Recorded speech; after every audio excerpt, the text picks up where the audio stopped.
Welcome and thanks for tuning in. If you've been tired of hearing success stories, locked away in boardrooms, bestsellers, penthouse suites, buckle up because I'm throwing the doors open and pulling up a chair for us to eavesdrop on the real journeys of people that I've met, worked with, or been inspired by in this journey we call life. From health and fitness experts to business leaders, CEOs, entrepreneurs, and even the person next door. My goal is to bring you unfiltered conversations with the people who've defied expectations or pushed back on their so-called predetermined path to build something great for themselves and for others. We're peeling back the layers on how they overcome doubts, navigate setbacks, and turn their challenges into opportunities.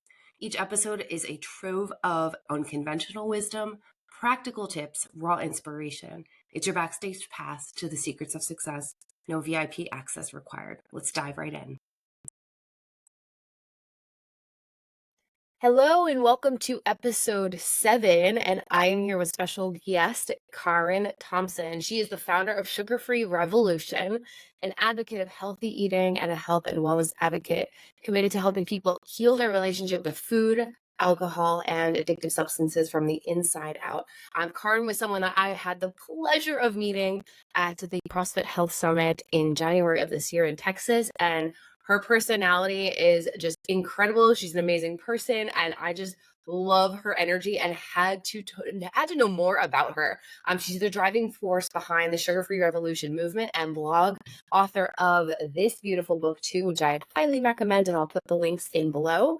She is the author of this book and also Sugar-Free. So it's 8 weeks to freedom from sugar and carb addiction. Founder of Help, Harmony Eating and Lifestyle program back in 2012, and the creator of the first ever low-carb health summit, which took place at Cape Town February 25th. So she's great with events because she was the MC of that event and was absolutely incredible. So welcome, Karen.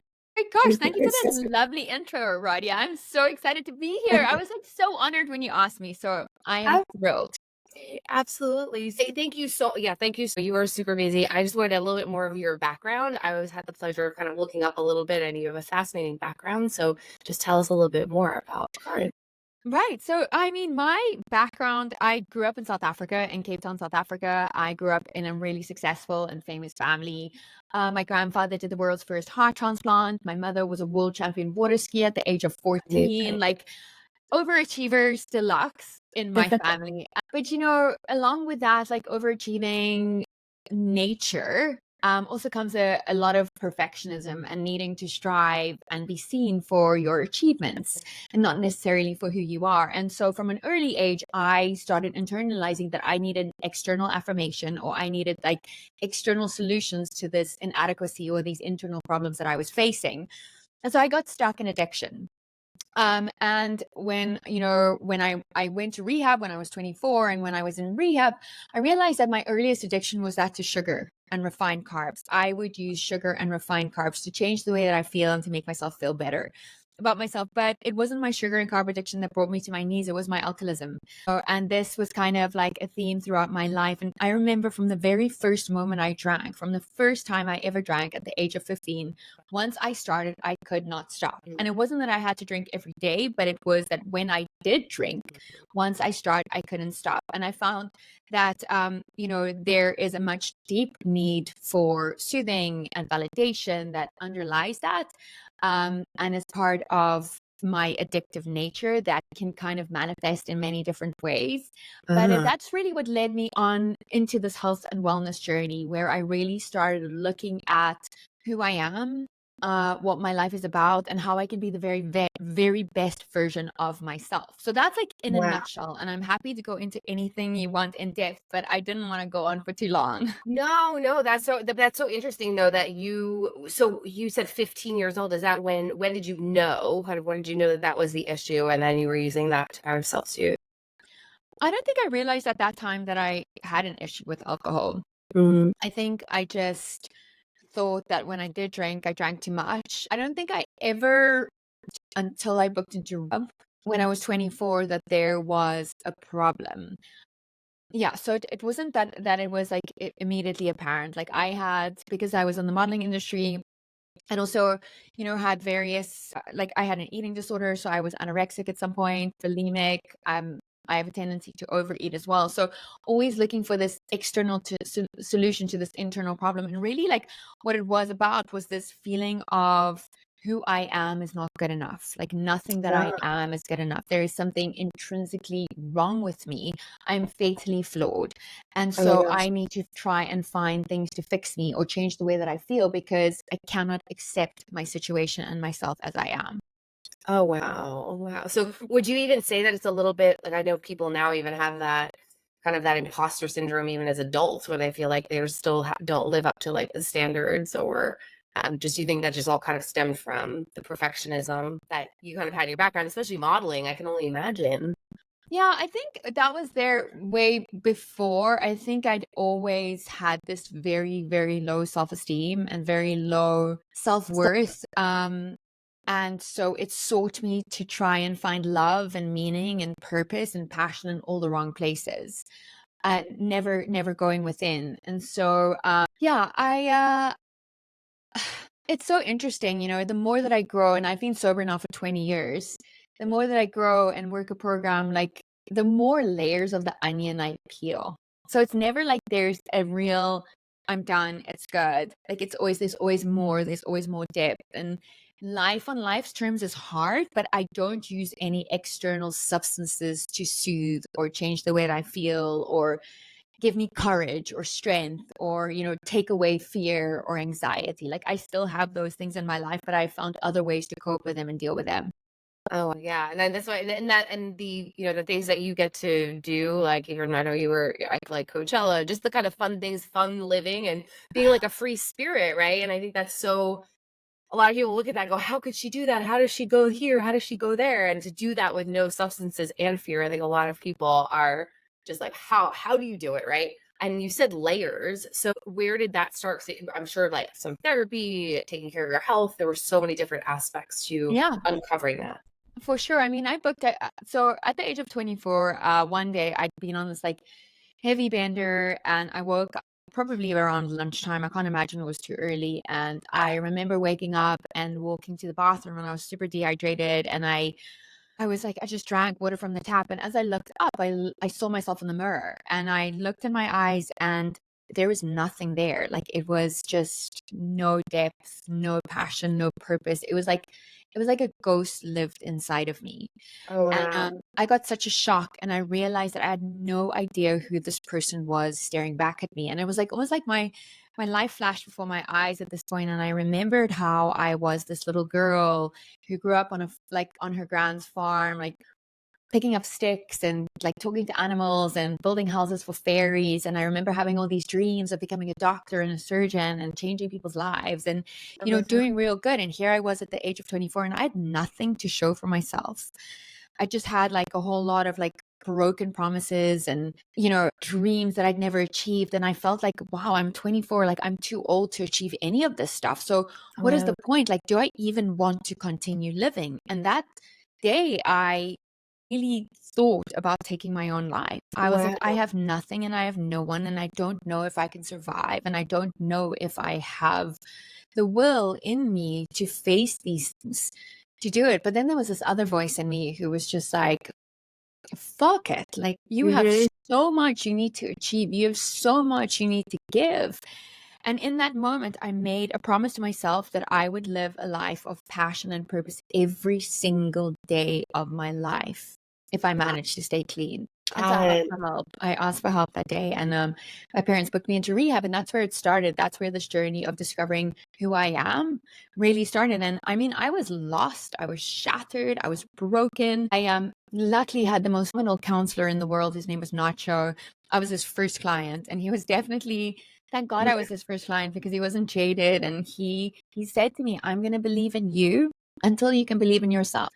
And up until that moment in my life, I'd never had somebody say that to me. I'd never had somebody just unconditionally believe in me so deeply and accept me so unconditionally. And it was in that space and in his warmth that I was able to start growing and start feeling safe enough to face my demons and face, the traumas that I'd had in the past and this lack of knowing who I was or where I was going, and really start building a rich life that has meaning and purpose. Oh, and when you so that's fascinating. That's funny. We were just having a conversation yesterday about that, how we all need that person to believe in us. And sometimes we never know, who we have that conversation with. And somebody says a comment to you, and that's enough. That's enough, that belief. But you said a life that's rich in purpose. So that's really interesting because I feel like I definitely know my purpose. I feel like my purpose is to help people find their purpose. What do you think is a life that's rich in purpose? Like, what does that mean to you? I used to think it was like this extravagant thing where I would be acknowledged and seen and like be on a stage somewhere and speak and, like be Sure. almost like famous. And now to me, a life of purpose means that I live according to my values and my morals with integrity every day of my life, and that my behavior aligns with that. And that I show up for myself in a way that's meaningful, and that I show up for those that I care about in a way that is where I allow my presence to really be the biggest gift. Oh my God, it's a struggle. Like, don't get me wrong. Like, I'm saying this stuff like it sounds like it's easy. It's not. It's really, Yeah. really not. And I think that's what makes it so meaningful because it is hard. It's not an easy thing to do. And I want to get lost in the world, and I want to get lost in these experiences, and I want to get lost in like the dopamine highs that I've been chasing my whole life. But I have to remember that that's not what feeds my soul. And so I have to get back to basics all the time and remind myself what's really important. And it's not the fame, and it's not the money.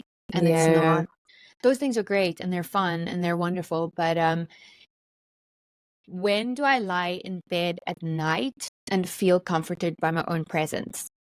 Ah, Those are the moments that I strive for now. and you feel like you have more of those now than ever. Right now, no. But That's crazy. I don't need to use an external substance to take away that pain. I wake up Yeah. often in anxiety and I'm like, fuck, I don't know how I'm gonna pay my mortgage, or my kid needs to stay in private school, or oh my gosh, he needs football clothing, or wow, electricity is so expensive. And I wake up in a panic and I'm like, I don't know how I'm gonna do this. And then I have to remind myself that I've done harder things in life.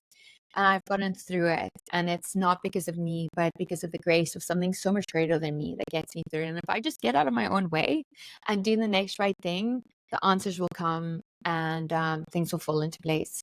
Oh, that's so amazing. I love that. I love that. And it's like, do you feel it's easier to live that life though, of knowing what your purpose is? I think a lot of people don't know their, like you said, your values, integrity. That's actually one of my really big ones too.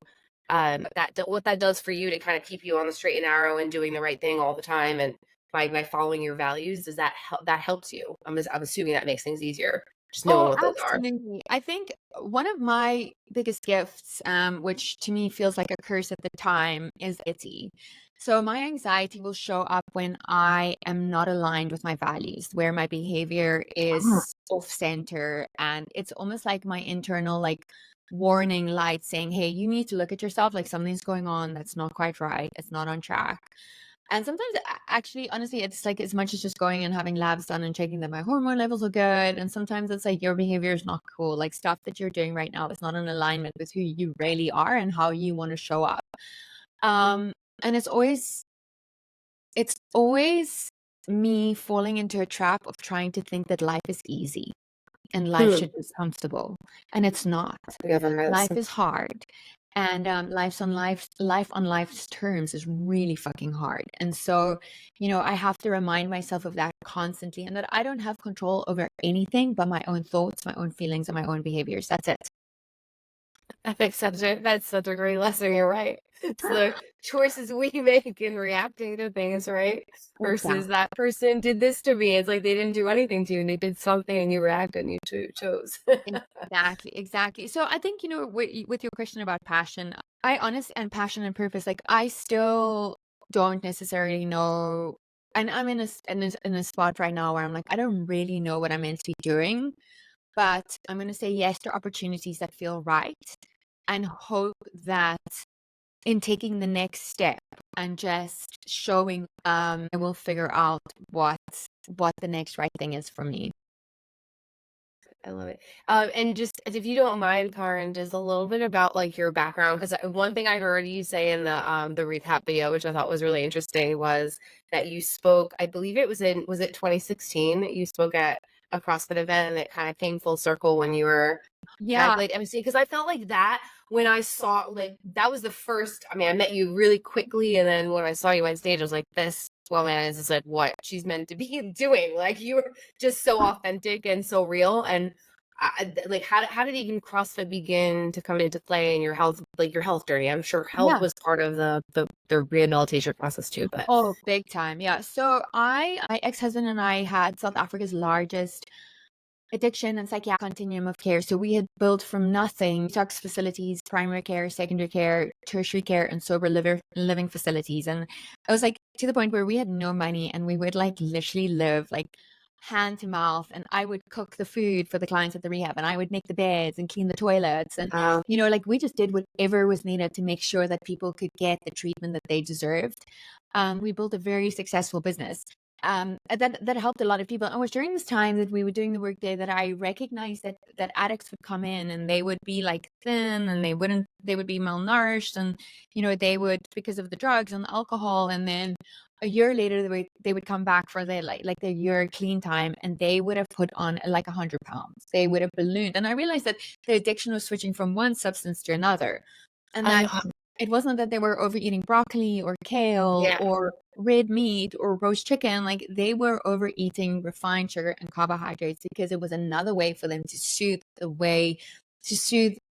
their feelings, to take away any uncomfortable feelings, to celebrate stuff. Like they're it's that looking for that external solution to this internal problem that I keep talking about. And so it's just shifting one addiction to another.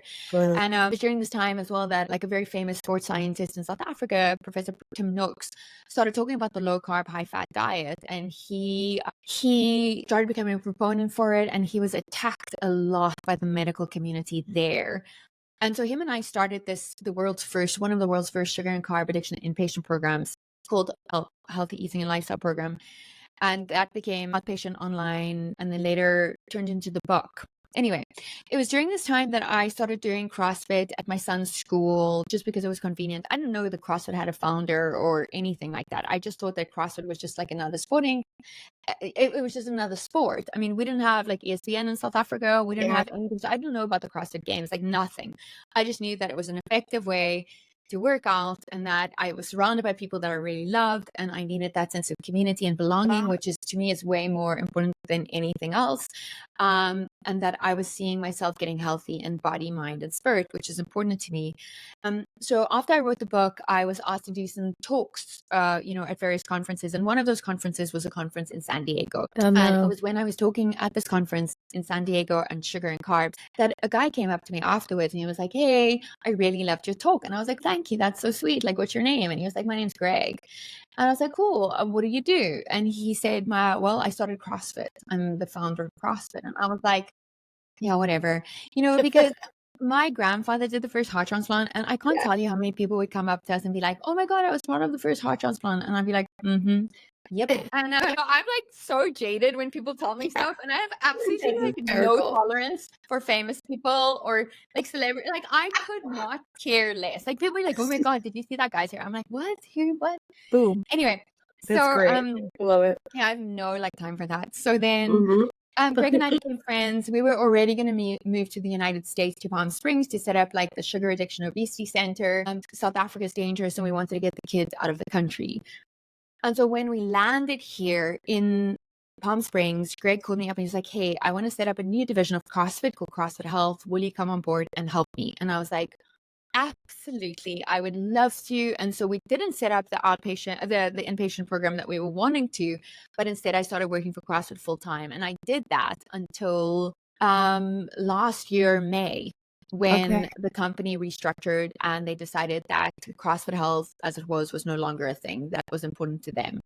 Oh, makes sense. That makes sense. Okay. Well, so just a lot of education too. And I think it's clear that you have a passion for people, right? For helping people and for giving back. And that's just like your natural, sounds like that's natural for you. Very much so. So just tell me a little bit about your like the book, right? Just like the all the things, because I almost want to assume that there was some voices in your head saying that you can't write the book and you can't do this and you can't do the speaking. So what did you no one else was thinking about the voices in our own head, right?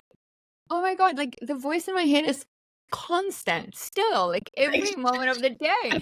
I don't know how to get rid of that voice. I just know how to be like, well, go fuck yourself, voice, and just do it anyway. And I think one of my greatest things is that I don't necessarily I'm so used to failing that Mm, failing is not even like a big deal for me. I'm like, okay, fine, like failing, whatever. Like, yeah, I've done it so many times. I'm so used to it. But, success to me is like something that I'm not necessarily used to achieving, or I don't give myself enough credit for I was achieving. just gonna say, yeah. So it's interesting. So yeah, so I forgot what the question was, but Yeah, no, so that's actually great. That's a great because you were saying that you're not used to like success, though I think that very much so, right? You're not thinking about all the failures, and most people won't take the failures to get the success, right? So there's always gonna be more failures. But just like what got you to start as you did the whole like program and sugar free revolution? Like how did that just even evolve? Because I very much the people that I work with on a regular basis, or business people, professionals, and all that, and so many times I wonder, people are not aware of. We hear so many different fads and all that kind of stuff. So just telling me you have such experience with it, it's not you just writing a book on be sugar free and this is a new diet. Like why that's so important, and you told us a little bit so far, right? That it was because one addiction subbed for another, but why is this so successful? Why should we, take a look at that? And what held you back from creating it? I think the greatest measure of success, and people are not going to like this answer, is how much fucking work you're willing to put in to achieve it. Mm, Because I can tell you, I do not know one single very successful person who it just happened accidentally for. Any Instagram influencer, if you want to just use a very simple analogy, anyone who has like 1 million views on a videos, they have put in at least 8 to 10 years of really, really hard yeah, work. It may not be directly related to exactly what they're doing to get to the point where they got there. yeah, Success takes daily dedication and practice, and it takes priorities. It takes, okay, I'm going to decide to work instead of go out with my friends. Like, what am I willing to give up in order to achieve and get what I want? Because there's always going to be something that you have to give up, and it's going to be a big ask. It's going to be a huge yeah. ask. And so I think, for most of my life, I gave up everything. I gave up friends. I spent time with my Mm, family because that's so important to me. But I did not have a social life. I lived and I breathed and I ate like exactly what it was that I was doing. wow. And I'm also a fighter and I don't like bullies. And so when Professor Noakes was being attacked, this professor, I decided that I would do anything in my power to make sure that he was supported and seen, and that like this lawsuit that was against him, that he had the right people around him. So I was going to publish my book. He was going through a hard time. So I decided, I was like, okay, first of all, how am I going to make my book a bestseller? And second of all, how am I going to support Professor Noakes? So I decided, well, the best thing's going to be if I host a massive conference in Wow. Cape Town, the first of its kind in the world, where all the low carb, high fat experts come together. They'd never met each other. It's like Eric Westman, Steve Finney, Gary Taubes, Jason Fung was still like an unknown That's person at that awesome. time. Like all these people, like how do we get them together? How do I make my book a bestseller? And how do we get Professor Tim Noakes the support and the science that supports the stuff that he's being, where he could lose his medical license? Like what can I do? So this conference to me was just like a no brainer. And so I put on this conference. This little mom from Cape Town who, helped her husband like set up these addiction treatment centers. But essentially, like I was always just like playing second fiddle. I was always just doing the grunt work that nobody else wanted to do. And Yeah. so I proposed that I went to this massive insurance company in South Africa and I was like, hey, you guys should sponsor this event. Gave the pitch of my life, and they Yeah. gave me $3 million to put on. Oh, I'm sorry, 3 million rand, South African currency, which Oh is a my huge amount of money, to put on this event. And I literally walked in there feeling like the biggest imposter in the universe. I was like, no one is going to give me money. Seriously, no one is going to give me money for an God. event. And I Oh my walked in gosh. there and I like gave the most amazing presentation, and they were like, yeah, we're in. And I was like, What? Wait, Did you say are yes? you sure? Are you sure you No, no, I didn't. I was like, anyway, Oh, so no. they put their money behind it. The book became a bestseller, and from there, I was asked to write a version for the UK, and that became a bestseller in the UK. And then it's available on Amazon here. And then actually, I just finished writing an updated version of it, and that's the republished, the revised version is going to be available January 2025 Yes. in the US, and yeah, like international. That's amazing. That's amazing. And now, so your beliefs behind the like this kind of lifestyle, like what would you recommend for someone who maybe wants to just start? Like someone wants to go and do more sugar-free, less carbohydrates. How's that going to help them? Well, how's it going to help them? So I think that it depends what their goals are and where they are in their Mhm. life. But I think like no one is going to I don't think anybody can say that cutting out refined sugar and junk is going to be detrimental to your health, right? Like there's Yeah. absolutely no freaking way. I think cut out refined sugar and junk. I recently have just started thinking like alcohol. Dude, like whoever drinks, like I don't actually care, to be honest. I have a lot of friends who drink, but there's not one thing that's beneficial about alcohol. Not one. There's no reason that anybody should drink. And the reason they're using it is because of a crutch or they want to change the way that they feel. And fine, go for it. But I think if you really want to be the best version of yourself, you will cut out alcohol as well. So cut Mhm. out refined sugar, carbs, alcohol, even if it's just for 21 days. I think vegetable oils are a big bad thing as well that we can definitely move away from. And Yes. that is very prevalent in any fast food or going out to restaurants or just becoming a little bit more aware of the food that you eat. And then just Yes. keep it really simple. Stick to real food as close to its natural state as possible. It's Mm. not that hard. We don't have to overcomplicate everything. And that's a beginning, right? And then if you do want more intervention or a deeper understanding, then you start working with somebody like Dr. Nick, who can really Yeah. like do labs and Yeah. understand like what your real health goals are and how your hormones are and like what exercises are needed and move every single day. And I think like walking is such an underrated form of exercise. Obviously, weightlifting is so important, but if you can incorporate weightlifting and walking into your routine, like you're already like way up there and your life is going to change beyond measure. And it's so It's interesting to me because there's so many super successful people who don't have health. And I I always wonder like what success do you have if you're not healthy? oh my gosh. Karen, you're speaking to Keks, I know. I'm like, what? You have the paycheck that you take home and then you're too tired to spend time with your children and your family. And what's the Yeah, point? Like, right. what's the point? Yeah, or you have the Ferrari, but you can't even get out of it because, Oh, I you know. know, It's so sad. And actually, that's the fact that you brought up even some of like the oils and stuff too. What suggestions would you give to people who? Because I know that that's something I'm very, very familiar with, but I know some people if you're not into that, you have no idea how unhealthy some yeah. of those things are and how bad they are.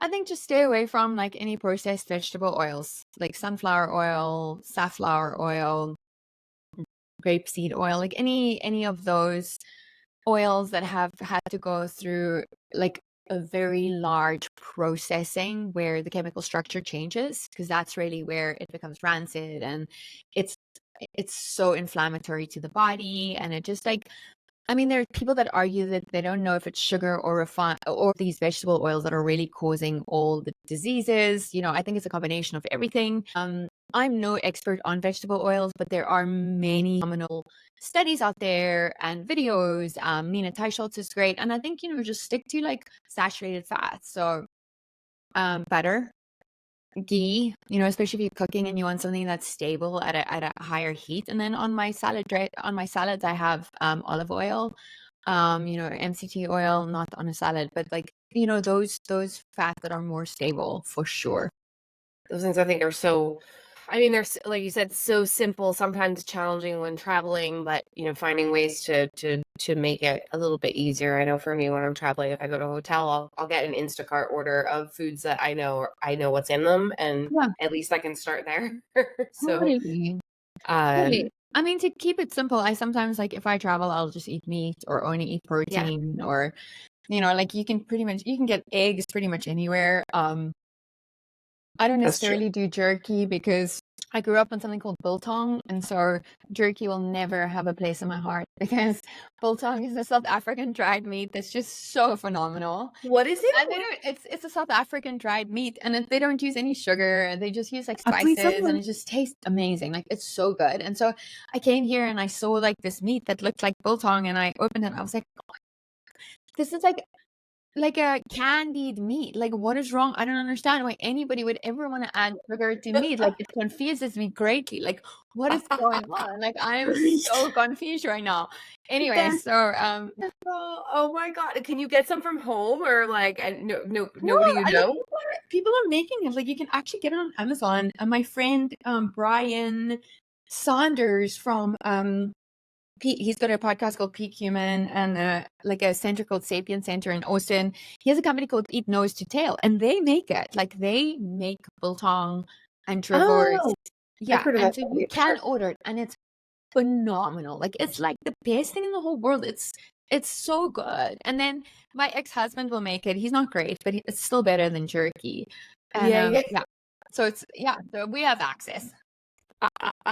So you know the places to go. But you're right though, even dried meats, right? Where there's like sugar added, there's sugar Ugh, and terrible. And you know what? so That was like my kids' first food. They would, when they were teething, we would hang, this is gonna sound bizarre, this dried piece of meat around their necks, and they would like chew on it because it was like salty and it like soothed yeah. their gums, and they could like chew on it, and they had like Oh this wet my gosh. meat hanging around their necks. But That that's what you do in South Africa. Like that's what we raise our kids on. that sounds wild, but at the same time that makes so much sense. I know, Teaching right? them how to chew and Yeah, for sure. And it's like all the nutrients like dissolve in the meat. They can't bite off chunks of this meat. So they're like essentially just like sucking it. It's great. that's brilliant. That's actually Yeah, I brilliant. think I think so too. I thought so too. I was like, this is amazing. And you have how many kids do you Two boys, have? 15 2 and more. 17. Oh, wow. So, like, how has that impacted you? Just like the journey, like how like you're are they living with you? Yeah, they're with me full time. Yeah, I mean, they're great. They are obviously like have their ups and downs. Like no family is perfect. I am far from a perfect mother. I can improve in so many ways. But you know, we have a really good relationship, and they are very different. They go to different schools, they have different Uh-huh. interests. They you know, they're big. They're like 6'3", and yeah, they're just like they're really cool. They have the best sense of humor, and more than anything, they have really beautiful hearts.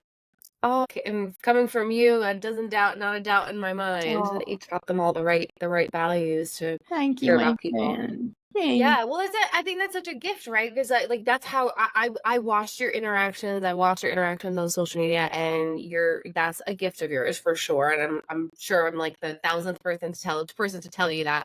But just how you connect with people and you make them feel like I felt like I knew you forever, and I was like, she does that with everyone. It's amazing. That's really sweet. Thank you for So saying that. I appreciate yeah, it. I actually don't do it with everyone. There are some people that I am repelled by immediately, and I come on. actually energetically can't be in the same space as them. I have to hear an example of this. Like, how do you know? Um, That's interesting. it's weird. It's like there's just I don't can't even explain it, but it's like an intuition of mine, and I trust it. And it's, you know, it's not that I'm mean or nasty. It's that I just will not associate, and I just won't engage. And Wow. I will, if there is engagement, I'll keep it very short and to the point, and then I'll leave. And obviously, like in work and stuff, I do come across these people as well, and I don't know what it is. It's just like we just don't gel, and we're not meant to gel, and that's totally fine. And not everybody's for me, and I'm not for everyone. And I so love that.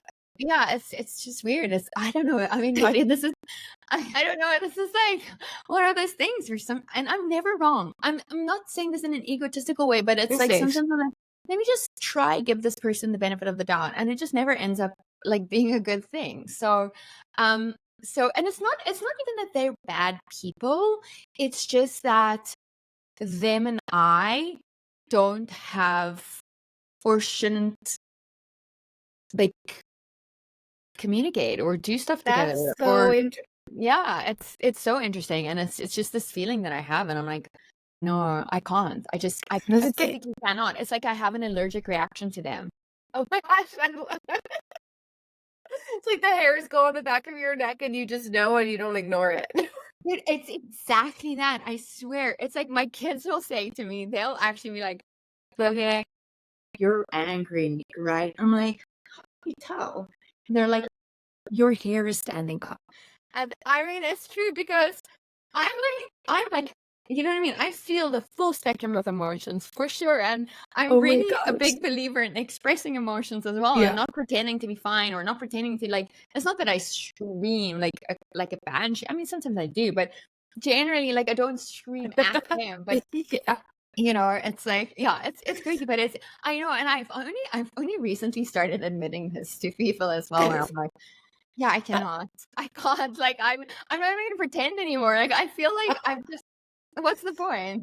Or you're just admitting what most of us have. We know we like when we see it, we know it. We just don't listen to it. You listen to it, which is It's like, here's the thing, like, animals are like that, right? Like, sometimes my dog will be totally fine with other dogs, and sometimes she'll just be that's like, true. "I want to kill you," and That's I can relate. that's hysterical. Now that's authenticity. I totally agree.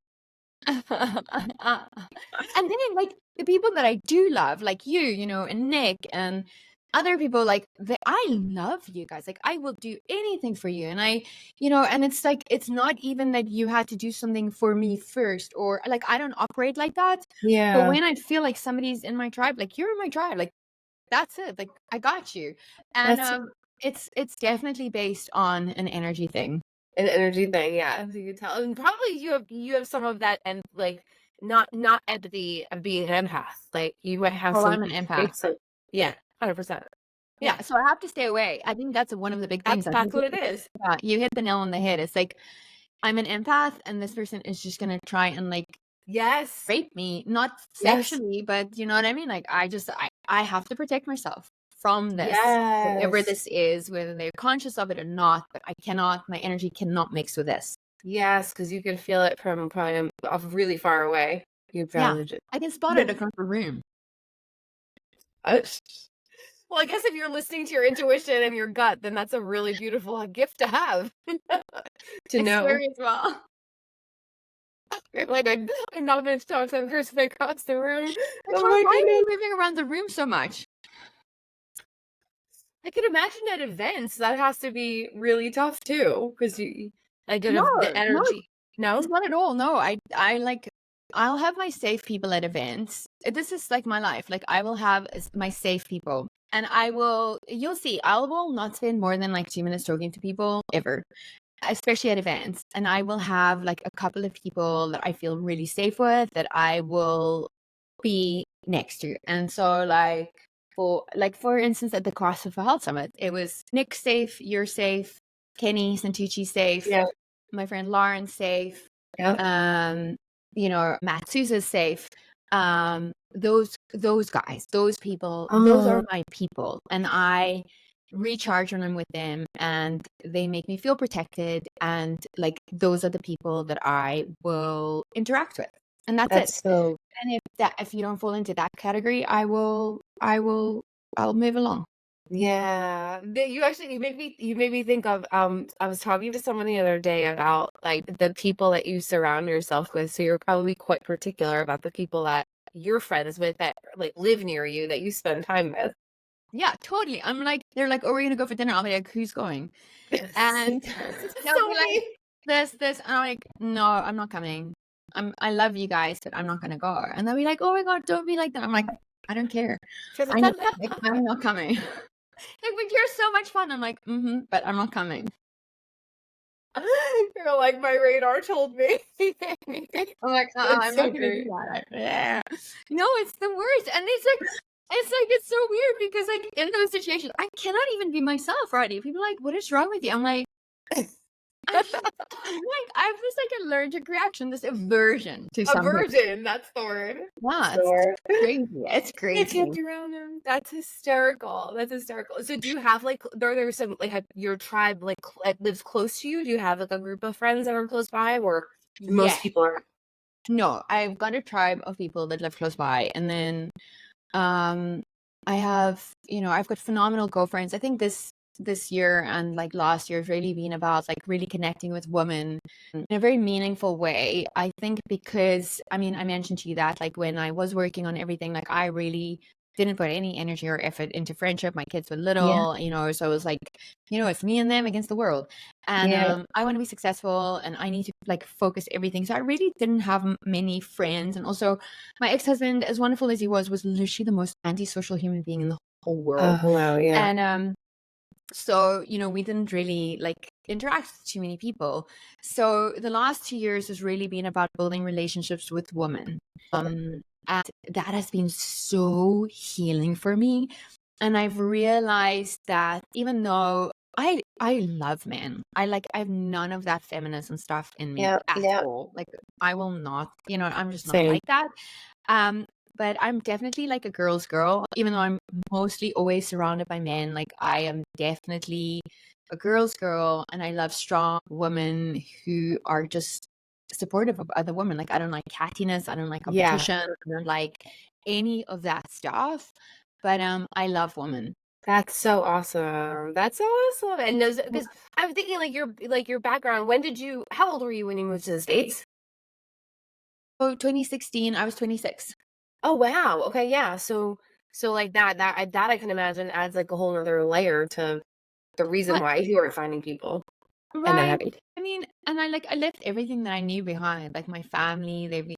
I've always been very close with my family, and we had like a huge extended family, and I came to like nothing. We had nothing, and then I got divorced as well on top of that, and I was the only person working, and so I was like the sole provider and the primary caregiver and the breadwinner, and it's like, and I don't have my mom and my dad, and my mom's going through really awful health issues, and I'm like, Oh I'm my fucking goodness. alone. I have nothing, and Literally. I have no one, and I don't know who to turn to, and I don't know what to do, and sometimes I just feel like Oh my breaking god. down in a mess and crying, and I don't know how to get out. Like I don't know. And then it's in those moments where I allow myself to break down, where I'm like, there's that voice that's like, you're so fucking strong. The stuff Yeah. you have overcome in your life, it's like you're made of bigger stuff than this. So get up, dust off your freaking clothes, and do the next right thing, and show up for yourself and show up for your kids in the best way possible right now. It doesn't have to be perfect, but Yeah. just do it. And so it's probably been like the last, what is it, 2024? The last 8 years have been the toughest years of my life. Like I've never been through so many hard times as I have since I moved to the United States. I've never felt so alone. I've never felt so incapable of looking after myself and my kids. I've never felt so broken and bruised and No way. yeah, useless at times, like just absolutely just awful. But it's those feelings of inadequacy, rejection and abandonment and fear that allow me to feel the opposite side of it as well. This immense love and this beautiful acceptance and this like understanding of human nature, and allows me empathy and compassion to connect with people in a way that is truly deep and meaningful, and how I want to connect. I don't want shallow relationships. Yeah, I exactly. don't have like a million people around me because I cannot stand it. I am deep. I Yeah. am meaningful. And that's how I want to communicate and share myself with the world. Yeah, yeah, you can't be splitting that up with all the different types of energy and the ones that aren't, aren't No, your tribe. That's just like totally. fascinating, right? That's that whole, I guess, going back to that imposter syndrome again, because like, seeing you as like having two kids, being successful, and do all these things, and that's not necessarily the voices that are showing up for you every day. And that's just wild. I have to work so hard. Right now, I'm meditating twice a day because my anxiety is so immense. Oh my I'm gosh. literally working out, like, even though I feel like I'm gonna vomit because I feel so scared. I am having to do things that I don't want to freaking do because I know that this is the only way that I'm gonna get through the challenging period that I'm going through right now. Yeah, and what so how's the meditation and, like, the exercise and all that? Because I know that's been definitely a channel for me too when I've had, I don't some enjoy anxiety. doing any of it. I don't enjoy any of it, but I do it because I feel better afterwards. And I know that I need to rewire my brain Mm, constantly and I need to reinforce these healthy behaviors, and that it's not doing something because I like doing it. It's doing something because I know it's going to make me better. That's what makes me a better person. yeah, and it's not a quick fix, right? Like, it's not There a is magic pill. no there is no quick fix in life. And if you think you are, you're mistaken and you're going to have to do it again. And it's going to be even Yeah, harder. it's a lie, it's a little Band-Aid. I That's know. all it is. To rip Exactly. it off again later. Yeah, absolutely. Yes.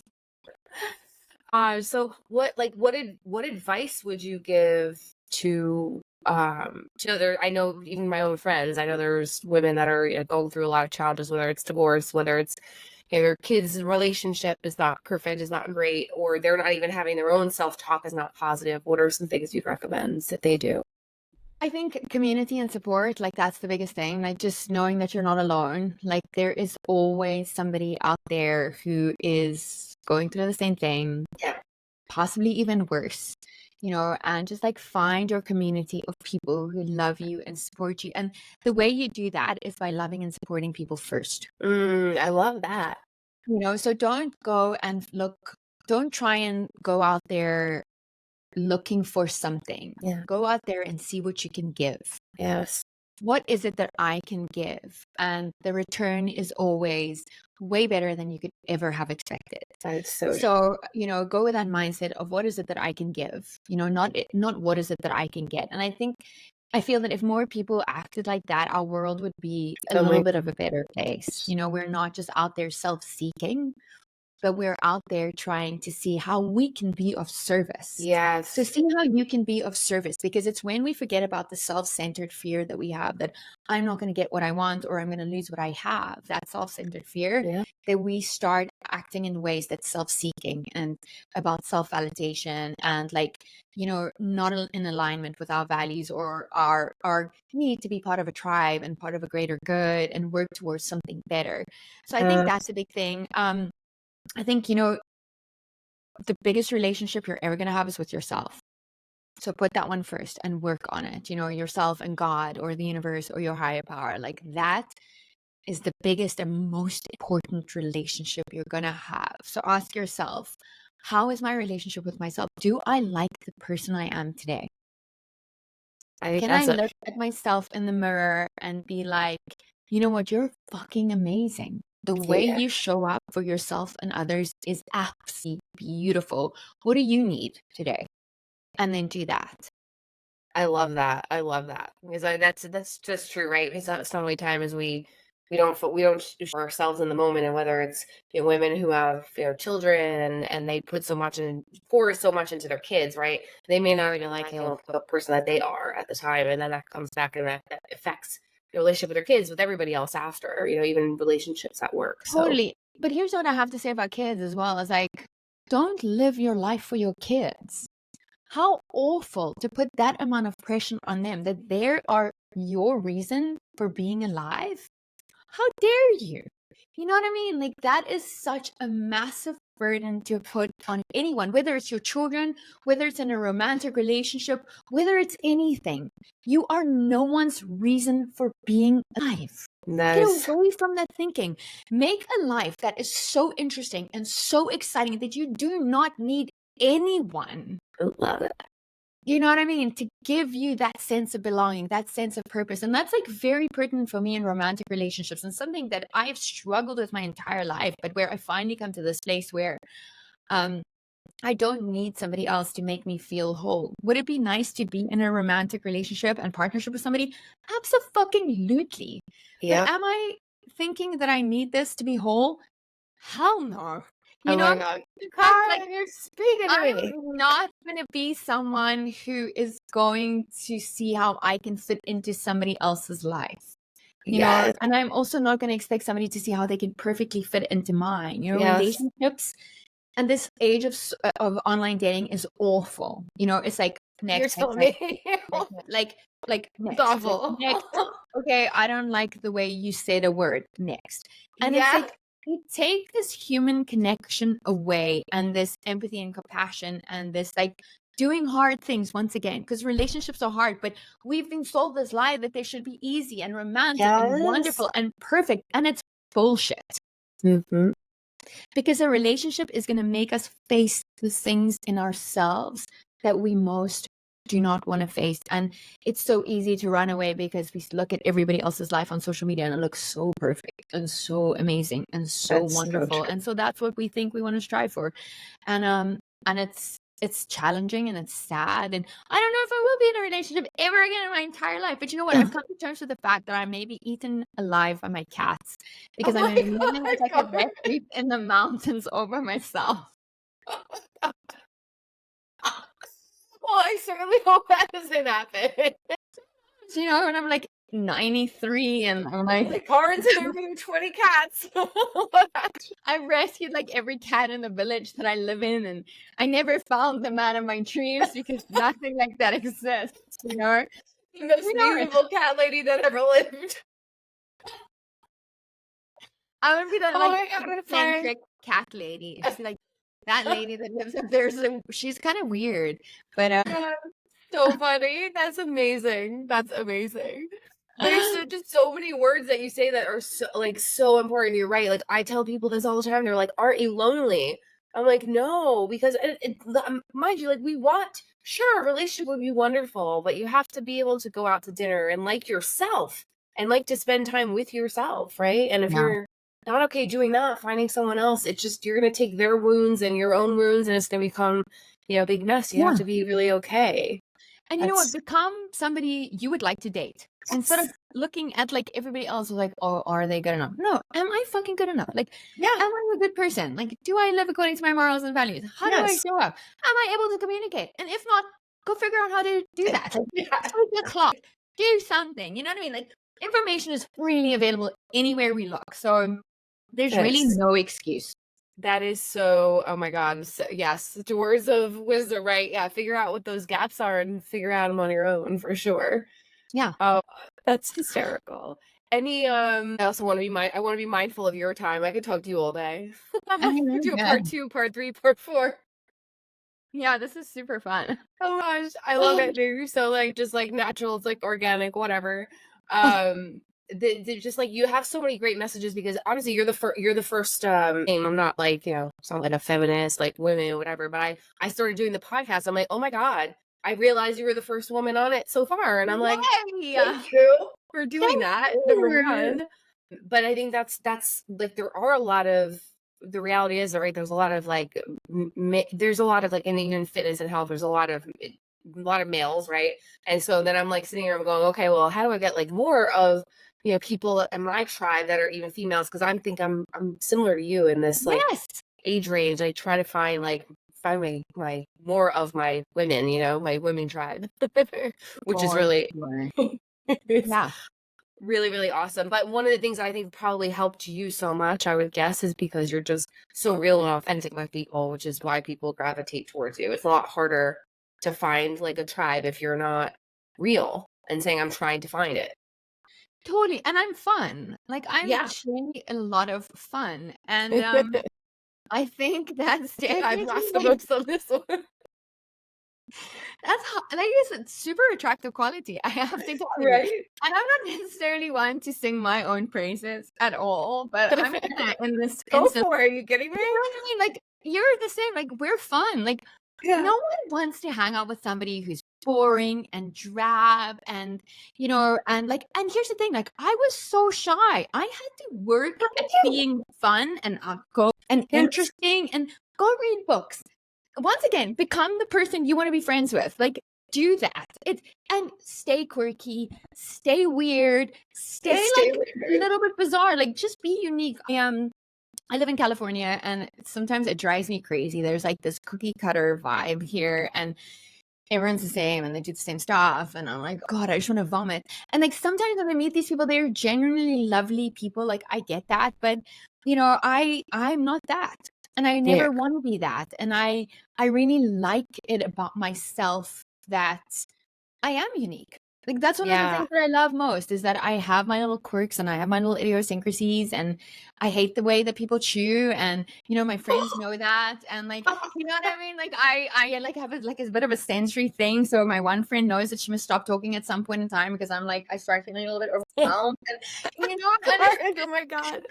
and like if you see me dancing by myself, I need some time out, so they'll leave me. And it's just like I don't know, like I am a little bit weird and quirky, and I'm totally good with that. And my I friends love fucking love and accept me exactly for who I am. But I think the point of the story is make yourself fun and interesting, and it doesn't have to be fun in the way that I am, where I just dance and like I'm yeah. very like outgoing when I'm in certain situations. It doesn't have to mean that. It just means if because I love dancing and I love music, so that's important to me. Yeah. Find what's important to you and become fun, I and then love go out and find people who are also fun and also interesting and uplifting and positive. And I've never met somebody at a festival, for instance, who's dancing and like exuding joy, who's fucking miserable. Like it just this. doesn't, The what I two mean? Like can't coexist. they cannot, they cannot in that moment in time coexist.